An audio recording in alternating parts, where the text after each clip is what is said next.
Yo, salut tout le monde, c'est Gata Volgar, j'espère que vous allez bien. Moi pour ma part, je suis remonté, je suis agacé, j'espère quand même que vous avez passé une agréable journée.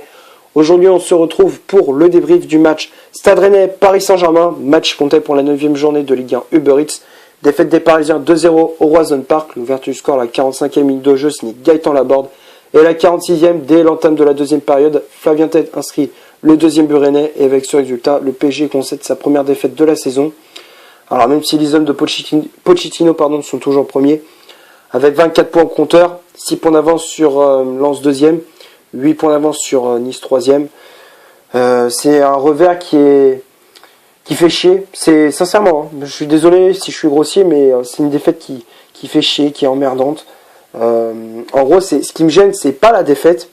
C'est sincèrement Rennes, ils ont été bons. Et honnêtement, il faut le dire, Rennes, ils ont été au-dessus. Ils ont été très bons, mais c'est l'attitude. C'est l'attitude des joueurs qui m'a énervé. C'est l'attitude, c'est la façon dont ils ont joué le match, de la façon dont ça a été, dont ils ont joué la rencontre. C'est ça qui m'a, c'est ça qui m'agace. C'est ça qui m'a énervé le plus. Alors pendant les 45 premières minutes, tu t'es créé des occasions, alors même si tu t'en es pas créé des masses, mais tu t'es créé des occasions avec Neymar, avec Mbappé, avec Messi, sur coup de pied arrêté. C'est offensif, c'est dans le dernier geste, tu n'y arrivais pas. Dans le dernier geste, tu mettais pas un pied devant l'autre, pas de précision, rien. Il y a juste le coup franc de Messi à la 31e qui a touché la barre d'Alfred Gomis. C'est le seul moment de la première période où tu as été le plus précis. Où tu as été précis dans le dernier geste. Mais sinon, à part ça, rien. Rien, tu montres offensivement, il y a trop de déchets techniques, on n'y arrivait pas.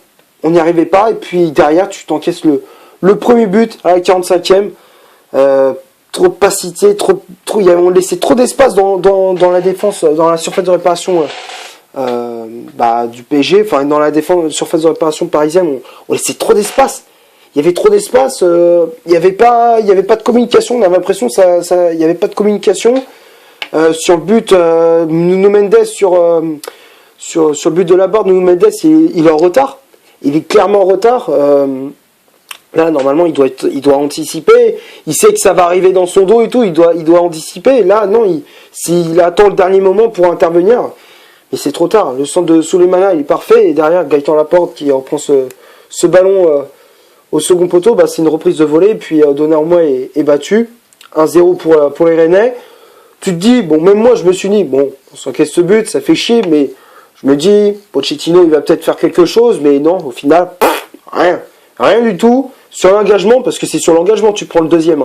Sur l'engagement, en espace de 7 passes, 7, j'en ai compté, 7. Les mecs, ils ont marqué le deuxième.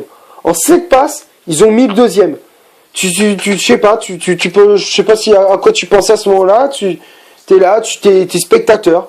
Spectateur, le mec, il décale sur le côté droit, débordement de Nuno Mendes encore une fois à la ramasse, et derrière le centre pour Flavien Tête à l'entrée de la surface, qui a juste Donnarumma d'un plat du pied, 2-0, et puis après, plus rien, tu proposes plus rien, à part un coup franc de Messi, mais sinon à part ça, rien du tout. T'es passif, tu réagis même pas de réaction, pas d'agressivité, rien. C'est nada. Y a rien. Je ne comprends pas.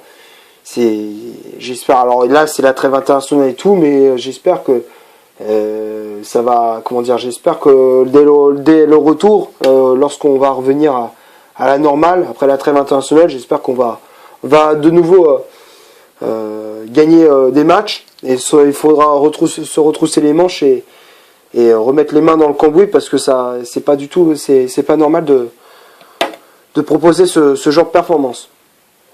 Donc on va passer maintenant à la composition d'équipe que Pochettino a alignée pour ce match. Et déjà, moi, c'est comme j'avais dit déjà lors de la dernière fois, j'en avais parlé, mais là je le redis encore une fois. Pochettino, il doit trouver un schéma tactique fixe.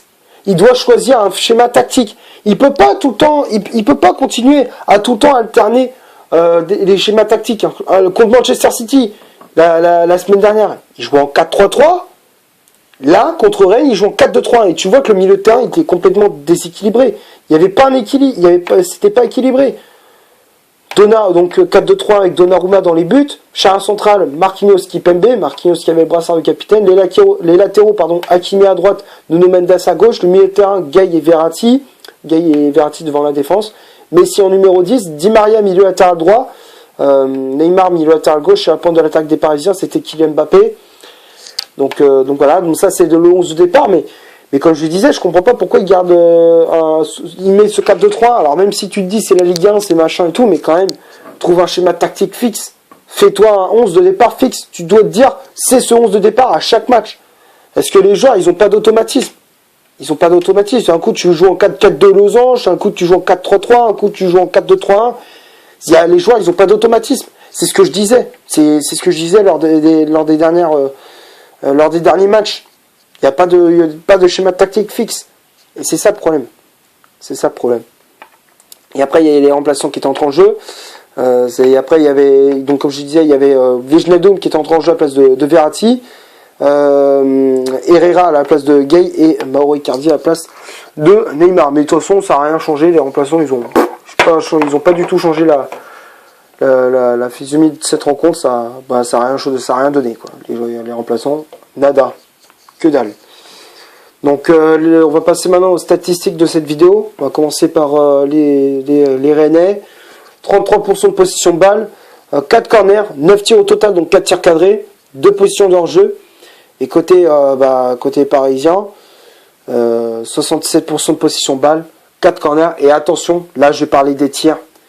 10 tirs au total, hein. 10 tirs. 0 tir cadré. Pas un tir cadré. Rien. Que dalle. Pas une frappe cadrée. Et position de hors-jeu, t'as commis 2 hors-jeu. Il y a eu deux positions de hors-jeu. Je reviens pas. Je ne comprends pas. 10 tirs, aucun tir cadré. Pendant 90 minutes, t'as cadré aucun tir. C'est aberrant. Je ne comprends pas. C'est hallucinant. Comment tu fais pour ne pas être précis dans le dernier geste alors que tu avais des occasions? Normalement, en Ligue des Champions, tu mettais des occasions compliquées, mais tu avais des occasions compliquées, mais tu arrivais à les mettre au fond des filets. Et là, dans ce match-là, tu avais des occasions plus ou moins faciles, tu n'arrives même pas à cadrer une frappe. Je ne comprends pas. Je ne comprends pas comment les mecs ils se sont débrouillés. Alors la position balle, alors oui, on a eu le ballon, mais bon, au final, on n'a pas fait grand-chose. Hein. Rien du tout. Que dalle. Et maintenant, les tops et les flops, ça a été vite réglé. Il n'y a personne qui a été à la hauteur dans ce match. Personne n'a été bon. Personne. Donnarumma, à part ses 2 buts, il peut que constater les dégâts. Marquinhos et Kimpembe, pareil. Les latéraux, Hakimi et Mendes, ils ont pris totalement l'eau. Offensivement, ils n'ont pas montré grand-chose. À part Hakimi, mais Hakimi, il peut pas tout faire non plus. Enfin, pas être bon à 100%, mais là, il a énormément subi sur son côté. Mendes, comme je disais, pareil. Le milieu de terrain, Verratti,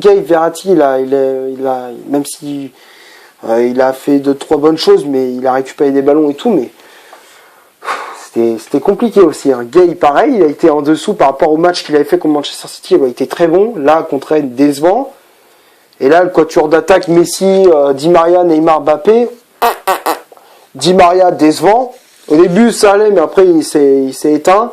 Messi, on va dire que c'est le meilleur, on va dire, sur la pelouse.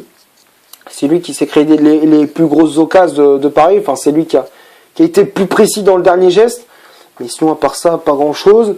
Neymar, trop de déchets techniques, comme d'habitude. Mbappé, pas un pied devant l'autre.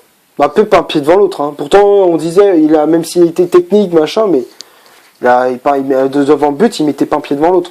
C'est clair et net. Et les remplaçants, ils ont pas changé la rencontre, quoi. Ils ont pas réussi à inverser la tendance. Bon, j'ai fait à peu près le tour pour ce match. J'espère que la vidéo vous aura plu. Si c'est le cas, vous laissez un énorme like. Tu cliques ici pour t'abonner. Tu cliques ici pour voir une autre vidéo si tu le souhaites, un autre débrief. N'hésite pas à faire un petit tour sur mon compte Instagram. Le lien est dans la description. Pardon. Tu cliques sur le lien, tu t'abonnes pour voir l'actualité sur ma page. Et d'ici là, portez-vous bien, on se retrouve pour un prochain débrief. Ciao.